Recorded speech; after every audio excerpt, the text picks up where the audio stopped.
Good morning everyone. এখন বাজে সকাল 10টা আর এখন আমি চা খেতে খেতেই রান্না বসিয়ে দিয়েছি, কারণ লেট হয়ে গেছে। এখানে ক্যাংড়াটা ভেজে নিয়েছি আর আলুটাও ভেজে নিয়েছি, আর এখানে মশলাটা করছি ক্যাংড়ার। আর আজকের বাজারে তোমাদেরকে দেখিয়ে দিই কাতলা কাটা আর 2 পিস কই মাছ। এটা কিন্তু সম্পূর্ণই পুকুরের মাছ ধরা হয়েছে।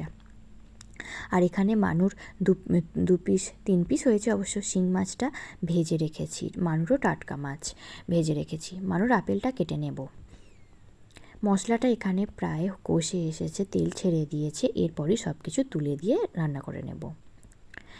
এখানে বহুত দিন ধরেই দুখানা স্পঞ্জ, যেটাকে বলি ফর্ম যাই বলো, এখানে পাতা ছিল। আর এখন দেখো অবস্থাটা কেমন খারাপ হয়ে গেছে।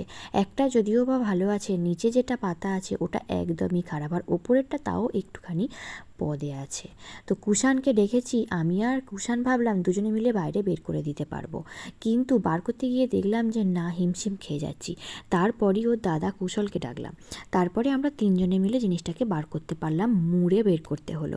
ঢোকানোর সময়ও হয়তো এরকমভাবেই ঢুকিয়েছিল, আমার অতটা খেয়াল নেই, প্রীতমের কাকাই ঢুকিয়েছিল। এই ঘরটা নিয়ে কিছু প্ল্যান আছে, আমাদের নতুন কিছু প্ল্যান আছে। এই ঘরটা করার সময় অনেক কিছুই প্ল্যান আমরা করে রেখেছিলাম। পুরনো ঘর কিন্তু আমরা সুন্দরভাবে মেরামত করেছি রং টং করে। দরজাটা দেখে তোমরা অলরেডি বুঝতেই পারছো এটা পুরনো ঘর।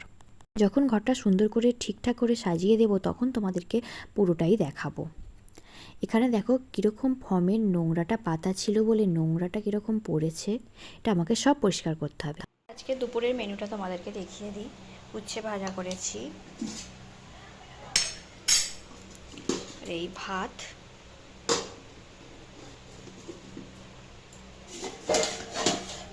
মানুষ ঝোল শিং মাছের, এটা আমাদের কই মাছের লাউ দিয়ে বড়ি দিয়ে ঝোল, এটা হচ্ছে ক্যাংড়ার ঝাল। এই হচ্ছে আমাদের আজকে মেনু। এখনও মানুষ ভাতটা সিটি দেবো, সেটা পরে। ফর্মটার ওপরে যে বিছানাগুলো পাতা ছিল সেগুলোকে আমাকে বার করে রোদে দিতে হচ্ছে, কারণ অনেক দিন ধরে পাতা ছিল আর ওই ঘরে কেউ শোয়নি বলে। যেহেতু শীতকাল ছিল আর ওই ঘরে এসি আছে, সেহেতু সেই কেউ শোয়নি বলে অনেক দিন ধরে পাতা ছিল বলে একটু কীরকম হয়ে গেছে। বাড়িতে মানুষ অল্প আর ঘর অনেক হলে অনেক সমস্যা দেখা দেয়। সেই রকমই হলো আমার শ্বশুর বাড়ি। বাড়িতে কেউ না থাকার কারণে অর্ধেক কাজই আমাকে করতে হয়। প্রত্যেকেই মনে করে যে ঘর অনেক সুন্দর করে সাজাবো, কিন্তু সৌন্দর্য আনতে গেলে বিভিন্ন জিনিস তাতে রাখতে হয়, বিভিন্ন আসবাবপত্র কিনতে হয়। তার জন্যও কিন্তু অনেক পয়সার দরকার আছে, এবং তার সাথে সাথে সৌন্দর্যের দৃষ্টিভঙ্গি থাকাও দরকার আছে।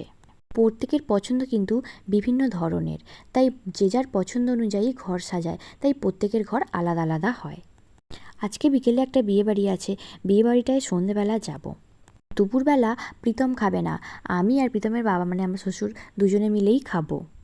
রান্নাবান্না করে কাজকর্ম করতে করতে প্রায় বেজে গিয়েছিল 12:30। তারপরেই আবার মানুকে খাওয়ানো, ওকে স্নান করানো, আমি স্নান করব, এগুলো পরিষ্কার করব, অনেক কিছুই কাজ একসাথে রয়ে যায়। আমাকে হেল্প করার মতো এই বাড়িতে কেউই নেই, সমস্ত কাজই আমাকে করতে হয়। একটা যদি কোনো জিনিসপত্র পড়ে থাকে, প্রত্যেকটা খেলনা পড়ে থাকলেও আমাকেই তুলতে হয়। ঘরটা মোছার আগে ভালো করে ঝাড়ু দিয়ে ঝেড়ে নিয়েছি। একটু যাই হোক ধুলো পড়েছিল, সেটা ঝাড়ু দিয়ে ঝেড়ে নিয়েছি। ঘরটা আগে সিমেন্টের ছিল, আমরা এখন টাইলস বসিয়েছি। আমি কিন্তু এই ঘরটা 3বার করে মুছেছি, যদিও ভিডিওতে তোমাদেরকে এত বোর করবো না, একবারই দেখিয়েছি। আমি কিন্তু 3বার করে মুছতে তবে পরিষ্কার হয়েছে। চলো তোমাদের সন্ধেবেলা একটা হেয়ার স্টাইল দেখিয়ে দিই। একদম সামান্যভাবেই দেখাচ্ছি, আর খুব সহজেই হয়ে যাবে। যেটা তোমাদেরকে বিয়ে বাড়িতে গেলে চুলের পেছনে ঘন্টার পর ঘন্টা সময় নষ্ট করতে হয়, সেটা আমি তোমাদেরকে 1 মিনিটেই দেখিয়ে দেব। চুলটাকে প্রথমে ব্যাককম করে নেবে, তারপর চিরুনি দিয়ে ভালো করে আঁচড়ে নেবে হালকা হাতে। তারপর ক্লিপ দিয়ে ভালো করে সিকিওর করে নেবে। ক্লিপ মানে ববি পিন দিয়ে ভালো করে সিকিওর করে নেবে।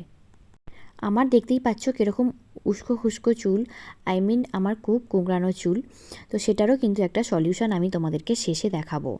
বিয়েবাড়ির সময় চুল বাঁধতে গেলে প্রত্যেকেই হিমশিম হয়। আমি কিন্তু বিভিন্ন ধরনের হেয়ারস্টাইল শিখেছি, যেটা আমি সম্পূর্ণ ইউটিউব বা ভিডিও দেখেই শিখেছি। তবে চুলের প্রতি বা হেয়ারস্টাইল বা সাজার প্রতি ভালোবাসা আমার ছোটোবেলা থেকেই খুবই ছিল। প্রথমে চুলটা ভালো করে গাডার দিয়ে আটকে নিয়েছি। তার একটা ডোনাট দিয়ে ভালো করে লাগিয়ে ওটাতে চাইলে 2টো কাঁটা দিয়ে দিতে পারো, না চাইলে কিছুই না দিতে পারো। তারপর চারিদিক থেকে চুলটাকে ভালো করে ছড়িয়ে দিয়ে একটা গার্ডার দিয়ে ভালো করে এইরকম করে ছড়িয়ে দিয়ে একটা গার্ডার দিয়ে আটকে দেবে। বেশি টাইট করার দরকার নেই, এরকম ফোলা থাকলেই চুলটা ভালো দেখতে লাগবে। তোমাদেরকে দেখাতে হয়তো আমার একটু অসুবিধে হয়েছে, পরের বার যখন চুল বাঁধবো তোমাদেরকে আরও স্পষ্টভাবে দেখাবো। তারপর ভালো করে ঘুরিয়ে ঘুরিয়ে দুদিক থেকে ভালো করে চুল একটা এই দিক থেকে একটা ডান দিক থেকে একটা বাঁ দিক থেকে ঘুরিয়ে নিয়ে গিয়ে পিন দিয়ে ভালো করে মানে ক্লিপ দিয়ে ভালো করে এঁটে নেবে। এরপর তোমাদেরকে আসল টোটকাটা দেখাবো। ভেজলিন নিয়ে ভালো করে সামনেটা পাতিয়ে নেবে, যাতে কোনো চুল উস্কো খুস্কো না হয়ে থাকে। উস্কো খুস্কো হয়ে থাকলে কিন্তু চুল ভালো দেখতে লাগবে না। এটা কিন্তু আমি ফেসবুক থেকেই দেখেছি, সুন্দর হয়ে যায় কিন্তু আমি এটা ট্রাই করে দেখেছি। আর এখন করে বিয়েবাড়ি গেলে আমি এই হ্যাকটাই ট্রাই করি। যদি তোমাদের মনে হয় কোনো দিন যে সামনে পার্টিশান করে একদম মাঝখানে পার্টিশান করে ভালো করে পেতে চুল আঁচড়াবে, তাতেও কিন্তু এটা খুব ভালো কাজ দেয়। এরপর চুলটাকে ভালো করে ফুলিয়ে নেবে, যতটা ফোলানো দরকার বা যতটা তোমাদের মুখের সাথে মানানসই। তারপর একটা হেয়ার স্প্রে নিয়ে ভালো করে মাথাতে স্প্রে করে নেবে, যাতে চুলটা একদম নাড়াচাড়া না হয় এবং এইভাবেই সেট হয়ে যায়। এই যে আমার চুলটা এইভাবে বেঁধে নিয়েছি ফুল দিয়ে শাড়ির সাথে ম্যাচিং করে। আর এই যে আমি সেজে ফেলেছি, কেমন লাগছে জানিও তোমরা। এই যে শাড়িটা,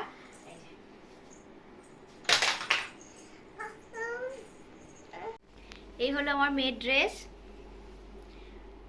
মেয়ের ড্রেস অন্ধকার যেন, হলুদের সঙ্গে হলুদ মিশে গেছে কালারটা।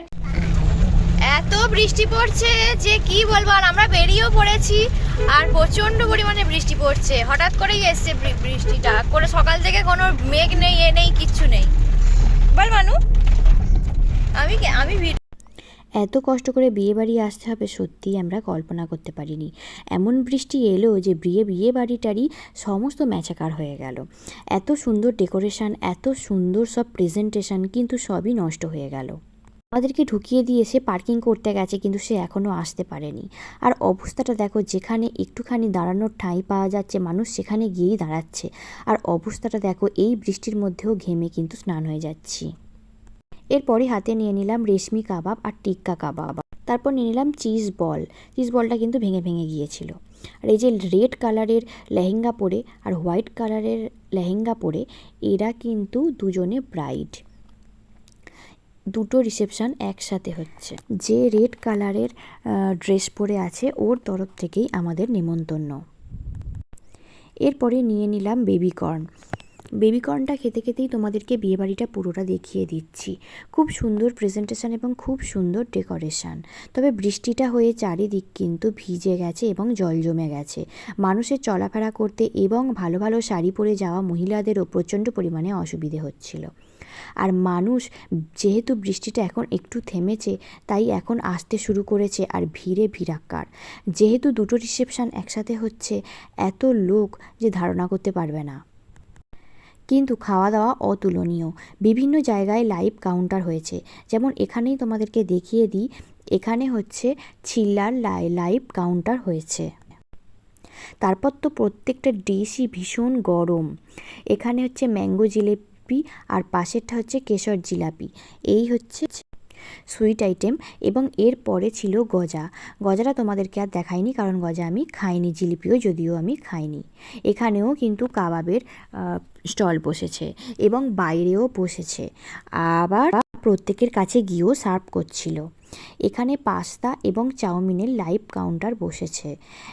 চাউমিনের সাথে ছিল ভেজ মাঞ্চুরিয়ান। যে যার রিকোয়ারমেন্ট অনুযায়ী এখান থেকে কিন্তু জিনিসপত্র বানিয়ে নিচ্ছে। এত কিছু স্টল ছিল যে বলতে বলতেই আমি হিমশিম খাচ্ছি, আর অতটা দেখানোও সম্ভব নয়। এতটা খেতে খেতে মেন কোর্সে যে কি খাবো সেটাই কল্পনা করতে পারছি না। পেটটা একদমই ভরে গেছে। আর এখানে কিন্তু ফাংশান হচ্ছে। আমরা একটুখানি স্টলে খেয়ে ফাংশান দেখতে শুরু করলাম, যাতে একটু হজম হয়ে যায় এবং পরবর্তী কাউন্টারে যেতে পারি। যতই যাই হোক, এবার মেন কোর্সে যেতে হবে, কারণ ওয়েদারটা ভীষণই খারাপ। এই যে মেন কোর্সে বিভিন্ন ধরনের জিনিস বসেছে, তার মধ্যে কিন্তু আমি কিছুতেই যেতে পারিনি, এতটাই ভিড় ছিল। তো স্যালাডে ভিড়টা কম ছিল, তাই তোমাদেরকে একটু স্যালাড কাউন্টারটা দেখিয়ে দিলাম। লাচ্চা পরোটা, চিকেন মাঞ্চুরিয়ান, তারপরে ফিশ রোল, লেমন ফিশ, এসব বিভিন্ন আইটেম হয়েছিল। এবং ভেজ আইটেমও কিন্তু সব ছিল। রাইস মাংসটা কিন্তু দারুণ হয়েছিল। এই যে রাইস আর মাটন, চিকেনও ছিল, বাট আমরা মাটন নিয়েছিলাম। খুব সুন্দর হয়েছিল খেতে। চলে এসছি এখন বাড়িতে, এখন বাজে 11:15, আর এখন হচ্ছে ড্রেস ফ্রেস চেঞ্জ করে আর ব্লগটা আর বাড়াচ্ছি না, এখানেই এন্ড করছি। দেখতেই পেলে বিয়েবাড়ির অবস্থা। দেখা হচ্ছে পরবর্তী ভিডিওতে, ততক্ষণের জন্য বাই বাই।